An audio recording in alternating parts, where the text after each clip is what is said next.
Hello students, today we are going to discuss about a new topic budding। हमने इससे पहले fission की बात की थी, एसेक्सुअल रिप्रोडक्शन के एक सबसे पहले टाइप फिजन की बात की थी। आज हम बात करते हैं इसमें बडिंग क्या होता है। बडिंग के अंदर a small part, budding process a small part of the body, small part of the body of an organism, parent organism, यानी पेरेंट ऑर्गेनिज्म के स्मॉल पार्ट एक जगह के ऊपर, मान लो ये पेरेंट ऑर्गेनिज्म है, उसके एक छोटे से भाग के ऊपर ऑर्गेनिज्म ग्रोज आउट ऑफ ए बड, एक बड की फॉर्मेशन हो जाती है, बनती है। एंड देन डिटैच, जब ये इससे यहाँ से क्या होगी, डिटैच होगी। जब ये यहाँ से डिटैच होती है, तब डिटैच होने के बाद मैच्योर होके एक नया ऑर्गेनिज्म बना लेती है, न्यू ऑर्गेनिज्म, एक नया ऑर्गेनिज्म बना लेती है। इसके अंदर इसके एग्जाम्पल के रूप में हम बात करेंगे, तो इसके एग्जाम्पल के रूप में हम हाइड्रा के बारे में बात करेंगे। एक हाइड्रा की जब स्ट्रक्चर बनाते हैं तो उसकी आउटसाइड के ऊपर यहाँ पर टेंटिकल्स प्रेजेंट होते हैं कुछ, और ये स्मॉल बड आउट ऑफ ये बड यहीं पे ग्रो क्यों कर रही है, क्योंकि यहाँ पर क्या होता है आपका, formed outside of the body due to a repeated mitotic division की वजह से एक जगह के ऊपर बहुत सारी सेल्स माइटोटिकली डिवाइड कर रही है। तो उसमें क्या होता है, वहाँ पर इन सेल्स की वजह से यहाँ पर एक बड की फॉर्मेशन होती है। जब ये मैच्योर होने के बाद, जब ये यहाँ से डिटैच होगी, तब यहाँ से एक नया ऑर्गेनिज्म बन जाता है। इसके बाद हम इस दूसरे एग्जाम्पल की बात करेंगे, एक हिस्ट की। इसके अंदर हम एक दूसरा एग्जाम्पल की बात करेंगे, दैट इज कॉल्ड हिस्ट। हिस्ट आपका क्या होता है, हिस्ट में आपको एक तो ये बात याद रखनी है, it is a non green plant, it is a non green plant, it is a fungus. ये क्या है, एक फंगस है, नॉन ग्रीन प्लांट का मतलब ये दूसरे के ऊपर डिपेंड करती है, इसका मतलब मोड ऑफ न्यूट्रिशन के लिए। इसके साथ साथ ये रिप्रोड्यूस, इसके अंदर जो बडिंग के अंदर जो फॉर्मेशन होगी, मान लो ये एक हिस्ट है, हिस्ट सेल्स, पेरेंट सेल्स के अंदर एक बड लाइक फॉर्मेशन बन जाती है यहाँ पे इसी के ऊपर। फिर इसके बाद ये बड ऑफ चेन के लिए रिस्पॉन्सिबल होती है। जब ये डिटैच होती है यहाँ से, तो अब एक बड ऑफ फॉर्मेशन के अंदर 1 2 3 4 5 6, यानी chain of the bud formation in which of organism, यहाँ से क्वेश्चन पुट आउट होता है, उसको हम लिखेंगे हिस्ट के अंदर। हिस्ट के अंदर क्या होता है, ये ऑर्गेनिज्म यहाँ से बडिंग प्रोसेस के द्वारा chain of bud of chain के लिए रिस्पॉन्सिबल होता है, जो यहाँ से डिटैच होगा। डिटैच होने के बाद क्या होगा, एक नए ऑर्गेनिज्म में डिवाइडेड होते हैं। अब इसके साथ साथ ये दो एग्जाम्पल पढ़ने हैं आपको, बडिंग के अंदर एक हाइड्रा का और एक हिस्ट का एग्जाम्पल पढ़ना है। इसके बाद का जो टॉपिक है उसमें बात आती है किसकी, आपकी स्पोर फॉर्मेशन की। स्पोर फॉर्मेशन नाम से पता चल रहा है आप, एक नए टॉपिक की बात करेंगे हम इसमें, स्पोर फॉर्मेशन। इस स्पोर फॉर्मेशन के अंदर क्या होता है, इस स्पोर फॉर्मेशन के अंदर स्पोर्स डेवलप होंगे। और वो स्पोर्स डेवलप कैसे होंगे, मान लो ये एक प्लांट है, हमने इस प्लांट के अंदर एग्जाम्पल के रूप में राइजोपस का एग्जाम्पल लेंगे हम इसमें, इस एग्जाम्पल के रूप में राइजोपस। इसके ऊपर जो ये स्मॉल बर्ड लाइक जो स्ट्रक्चर बनी हुई है, दैट इज कॉल्ड स्पोरेंजियम। इसको हम स्पोरेंजियम का नाम देंगे, sporangium. Its means spores will be develop in this sporangium, spores will be developed. इसमें स्पोर्स आपके क्या होंगे, डेवलप्ड होते हैं। तो in spore formation parent plants, मान लो parent plant produce a hundreds of microscopic unit, that is called spores. जब when the sporangium is burst, जब ये स्पोरेंजियम क्या होगा, ब्रस्ट होगा। हो सकता है ये ब्रस्ट किसी वाटर से, इंसेक्ट से, या फिर तेज हवा से, जब ये ब्रस्ट होता है, देन स्प्रेड द, ये स्पोर्स सारे land on the air, land due to the air on the soil के ऊपर आ जाएंगे। जब ये सोयल के ऊपर लैंड होते हैं, उसके बाद क्या होगा, जब इनकी फेवरेबल कंडीशन मिलेगी, अब इन स्पोर्स की हो सकता है फेवरेबल कंडीशन ना हो, जब इन स्पोर्स को आपकी फेवरेबल कंडीशन मिलती है, जैसे ही उनकी फेवरेबल कंडीशन मिलेगी, उसके बाद ये एक दे जर्मिनेट, वो आपका जर्मिनेट करना स्टार्ट कर देंगे। जैसे ही वो जर्मिनेट होंगे, तो वो एक नए प्लांट के अंदर डेवलप हो जाएंगे, न्यू प्लांट्स के अंदर डेवलप हो जाते हैं। इसके अंदर देखो, आपने एक कॉमन ब्रेड मोल्ड, इसके अंदर एक एग्जांपल और की बात करते हैं, जो कॉमन ब्रेड मोल्ड के अंदर एग्जांपल पढ़ा होगा आपने, एक कॉमन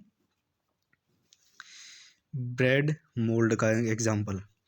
ब्रेड मोल्ड के अंदर फाइन थर्ड लाइक स्ट्रक्चर होती है, उसके ऊपर ऐसे ऐसे धागे जैसी संरचना, ब्रेड के ऊपर अपनी ग्रीन लाइक जो स्ट्रक्चर देखी है, वो धागे जैसी संरचना डेवलप्ड होती है।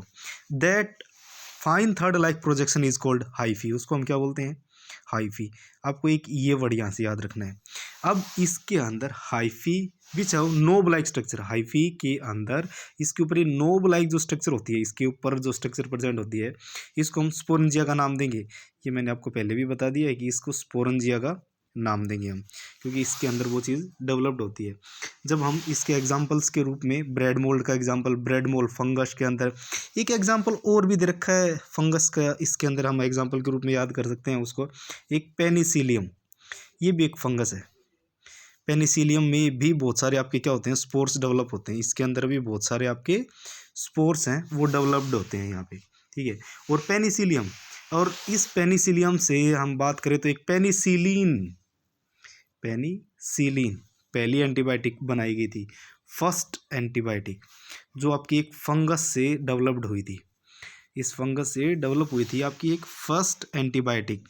इस फर्स्ट एंटीबायोटिक के थ्रू आप इसके अंदर जो जो एग्जांपल के रूप में आप याद रखोगे क्या क्या है, एक राइजोपस एग्जांपल, एक कॉमन ब्रेड मोल्ड को, इसी के अंदर जो ये कॉमन ब्रेड मोल्ड राइजोपस को ही हम बोलते हैं, वाकई इसके दूसरे नाम से कई बार पूछ लिया जाता है ये, और ये स्पोर से डेवलप्ड होते हैं, ठीक है। ये दोनों बातें तो थी इसके अंदर, दो छोटी छोटी प्रोसेस थी। एक और प्रोसेस की बात करते हैं हम इसके अंदर, उस प्रोसेस का नाम है रीजनरेशन। री का मतलब अगेन, जनरेशन का मतलब जनरेट होना, वो चीज़ आपकी दोबारा अगेन जनरेट हो रही है, वो चीज़ आपकी अगेन जनरेट हो रही है। अगेन जनरेट का मतलब क्या है, वो चीज़ आपकी दोबारा डेवलप हो रही है। वो दोबारा डेवलप होने का मतलब क्या होता है, अगर आप किसी एक हाइड्रा का एग्जांपल लेंगे, इसमें भी हम एक एग्जांपल के रूप में आप हाइड्रा का एग्जांपल लेंगे, जब आपने इस हाइड्रा को यहाँ से कट कर दिया दो तीन पीसीज में, तो ये तीनों न्यू ऑर्गेनिजम्स में डिवाइडेड हो जाएंगी, ये भी और ये भी, तो ठीक है। इसका मतलब the process of getting back, process of getting back a full organism, getting back a full organism from its body part, from its body parts, ये हर एक ऑर्गेनिज्म के अंदर नहीं होती है, इसके अंदर कुछ सिंपलर ऑर्गेनिज्म के अंदर ही डेवलप्ड होती है, जिसके बॉडी पार्ट्स, अगर कोई बॉडी पार्ट कट जाता है तो वो दोबारा आ जाए उसके अंदर, वो कंप्लीट बॉडी पार्ट्स में डिवाइडेड हो जाए, बचे हुए body parts, that is called regeneration, उसको हम रीजनरेशन का नाम देंगे, ठीक है। एक आपको इसके अंदर हाइड्रा एग्जाम्पल है, एक दूसरा एग्जाम्पल और ये दे रखा है इसके अंदर, दूसरे एग्जाम्पल के रूप में आप प्लेनेरिया याद रखोगे, ये भी बहुत अच्छा एग्जाम्पल के रूप में। ये चीज़, ये फ्लैट वॉर्म क्या होती है, एक फ्लैट वॉर्म है, आपने सुना होगा राउंड वॉर्म होता है, कॉमन वॉर्म होता है, एक फ्लैट वॉर्म है, ये कहाँ पाया जाता है, बाकी ये आपका found in fresh water, found in fresh water, इसका मतलब एक्वेटिक है ये, है ना, फाउंड इन फ्रेश वाटर के अंदर पाया जाता है।